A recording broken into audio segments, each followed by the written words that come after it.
इसीलिए हम कहते हैं संकल्प क्यों करते हो? पता नहीं शाम तक जीवित रहे कि ना रहे, हमें भरोसा नहीं, तो हम संकल्प क्यों करें? भाई मैं ये करूंगा, ये संकल्प तो वो करे जिसको कल का भरोसा हो। अपने लोग तो ऐसे मृत्यु लोक में है कि अगले सेकंड का भरोसा नहीं। तो ऐसी प्रार्थना करनी चाहिए कि हे प्रभु, यदि आपने मुझे जीवन दिया, सामर्थ्य दिया, समय दिया, तो ऐसी हमारी भावना बन रही कि हम 108 परिक्रमा कर लेंगे। अगर नहीं समय, नहीं शरीर सामर्थ्य रहे तो हम एक को नहीं करेंगे, तो कोई अपराध नहीं लगेगा। अगर संकल्प ले लिया कि अब 108 करेंगे तो अब करना चाहिए। देखो, संकल्प पूरा करना चाहिए।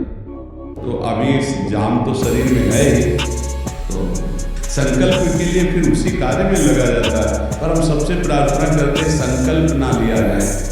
कभी कोई अगर नियम लेने की बात हो तो ये जरूर छूट दे दे कि हे प्रभु, यदि हमारा स्वास्थ्य ठीक रहा, हमारा जीवन रहा, तो हम आपके ऐसा करेंगे, और अगर नहीं रहा तो आपने कोई संकल्प किया नहीं तो पाप नहीं लगेगा। ऐसे थोड़ा अपराध बनने की होती है कि 108 के वो तब होता है जैसे कोई डील करते हैं ना, गोवर्धन महाराज मेरे पुत्र का नौकरी लग जाए, मैं 100 परिक्रमा करूंगी, तब जाके थोड़ा सा ऐसा ज्यादातर होता होगा, ऐसे भक्ति मिले ऐसा। हाँ, तो करना चाहिए, फिर हमें लगता करना चाहिए। पर अगर सामय के पद आ गया तो फिर कैसे कर पाएगा? मृत्यु लोक मरण धर्मा शरीर है, तो मुझे तो भरोसा 1 मिनट का नहीं है अपने शरीर का कि 1 मिनट ही अगला जिएगा कि नहीं जिएगा।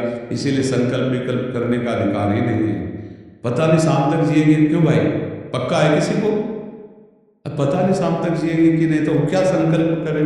हमें तो यही कि प्रभु जैसे चलावे वैसे चल रहे, परिक्रमा करवा दे, परिक्रमा करने बैठे बैठे राधा राधा जप रहे, मांग के खा लिया, भगवान के भरोसे बाबा जी। ऐसे गृहस्थी में अपने धर्म कर्म किए, जब समय मिला तो परिक्रमा कर गए। अच्छा, प्रार्थना करना स्वामी से कोई गलत बात नहीं कि हमारे बच्चे की नौकरी लग जाए, हमारा काम बन जाए, जरूर करो। भगवान से नहीं करोगे तो किससे करोगे? करना चाहिए, पर ये करके कि हमारी कामना पूर्ण कर दो, हम इतना करेंगे, फिर बंधन हो जाएगा। हम इतना क्यों करें, तुम्हारी परिक्रमा करेंगे, हमारा काम पूर्ण। स्वार्थी हो क्या? हमारे पिता हो, हमारे स्वामी हो, हमारी जरूरत है, मांग रहे कि प्रभु हमें एक संतान दे दो, हम आपको कुछ करेंगे, ये हमें बस नहीं, हमारे पास तो जो कुछ दिया हुआ सब आपका है नाथ। स्वाभाविक 108 परिक्रमा लग जाए, कोई बात नहीं। संकल्प मत करो, मांग जरूर लो, तुम्हें मांगना है, और छूट दे दो कि प्रभु यदि उचित हो तो ऐसा करना, अगर उचित ना हो तो प्रभु लाख बार मांगो तो भी पूरा मत करना।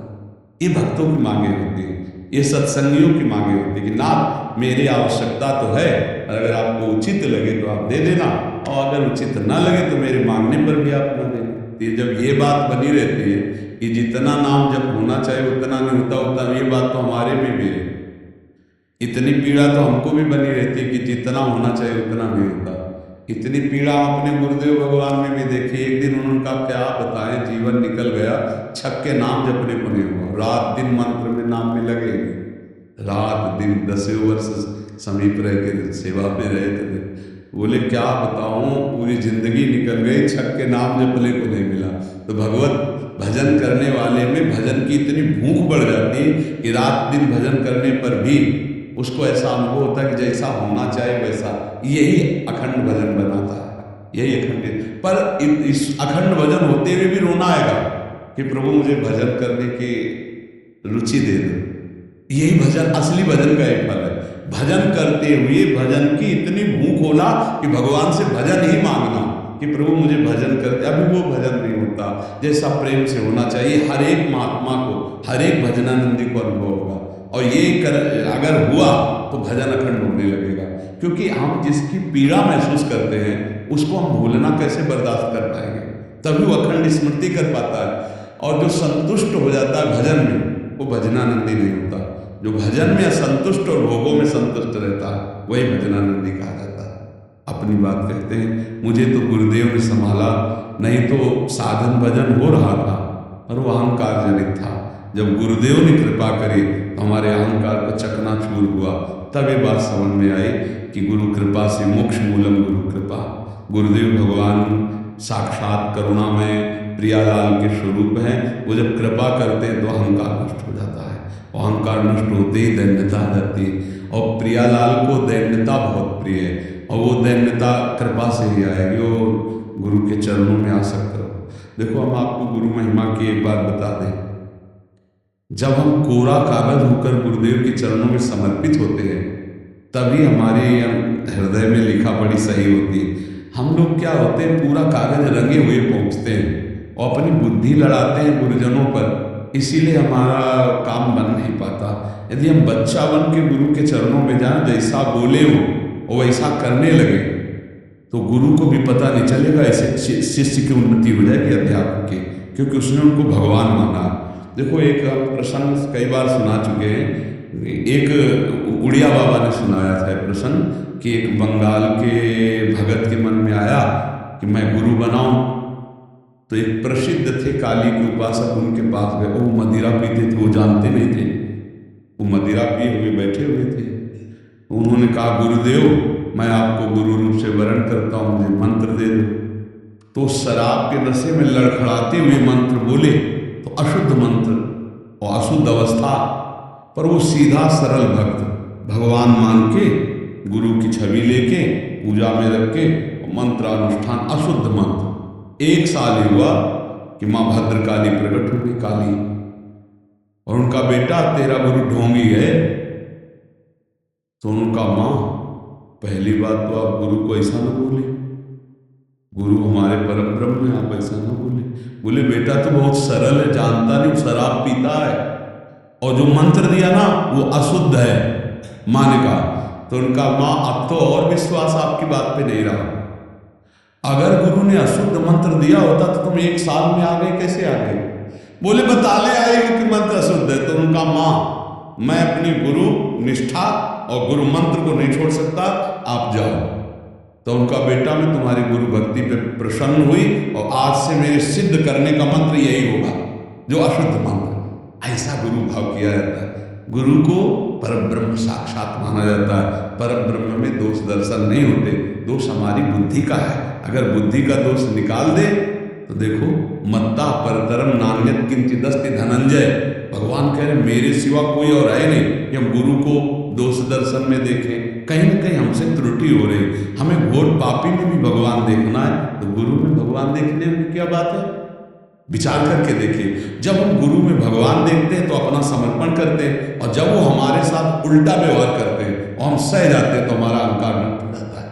वहीं रहकर उसको चोट पहुंचने दो अहंकार को, और अहंकार जब मिटिया मिट हो गया तब कृपा उदय हुई, तब समझ में आया को साक्षात परब्रह्म गुरुदेव है। गुरु ब्रह्मा गुरु विष्णु गुरुदेव महेश्वरा, गुरु साक्षात परब्रह्म तस्मै श्री गुरु। गुरु में भगवान बुद्धि करना बहुत कठिन बात है। सबसे कठिन बात विश्व में समझ लो, गुरु में परब्रह्म बुद्धि करना। और गुरु में परब्रह्म बुद्धि नहीं तो कुछ भी कर ले, अहंकार नष्ट नहीं होगा। यह खुली बात कह रहे। गुरु ही एक वो खिलाड़ी है जो हमारे अहंकार को मिटिया मिट कर दे सकते हैं, दूसरा नहीं। इसीलिए ध्यान मूलम गुरु मूर्ति, पूजा मूलम गुरु पदम, मंत्र मूलम गुरु वाक्य, मोक्ष मूलम गुरु का चरणामृत पियो, गुरु की चरण रज लगाओ, गुरु के आगे एक तुच्छ सेवक की तरह रहो, अभी दैन्यता आ जाएगी। अगर गुरु में दोष दर्शन होने लगे तो हट जाना चाहिए, और दूर से उनको परब्रह्म मान के बिना निंदा किए उनके द्वारा बताई हुई उपासना में रत हो जाए तो उसका परम कल्याण हो जाएगा। दूसरा गुरु बनाने की जरूरत नहीं है। परमात्मा प्राप्ति के लिए गुरु कृपा है। हम तो आपको हाथ उठा के कहते हैं कि गुरुदेव की कृपा के बिना एक कदम नहीं चल सकते, एक कदम नहीं चल सकते। हम जैसे भूमि में ही कदम रख सकते हैं, ऐसे हम जीवित हैं, परमार्थ में चल रहे हैं तो केवल अपने गुरुदेव की कृपा से चल रहे हैं। किंचन मात्र कुछ नहीं, केवल वो ऐसे पकड़े हुए हैं तो हम चल रहे हैं। अगर वैसे छोड़ दे तो धम्म से गिर जाए। गुरु कृपा ही केवल गुरु कृपा है। वो दैन्यता गुरु कृपा से होती। महाराज जी, धन्य भाग है आपकी कि आप दैन्यता चाहते हैं। हाँ, परम कृपा है वैष्णव आचार्यों की। बस चुपचाप चलते रहिए, किसी की निंदा मत करना और किसी के दोष दर्शन मत करना। बस इसी से दैन्यता आ जाएगी, और दैन्यता में रोना आता है। जैसे अब आपका दैन्यता में रोना आता है कि मुझ जैसे अधम पर इतनी कृपा श्री कृष्ण की, महाप्रभु की, गुरु की, तो वो हृदय निर्मल होता चला जाता है। जब रुदन होता है ना प्रभु के, उसमें इससे ज्यादा और किसी तीर्थ में नहीं पवित्रता है जितनी रुदन में पवित्रता है।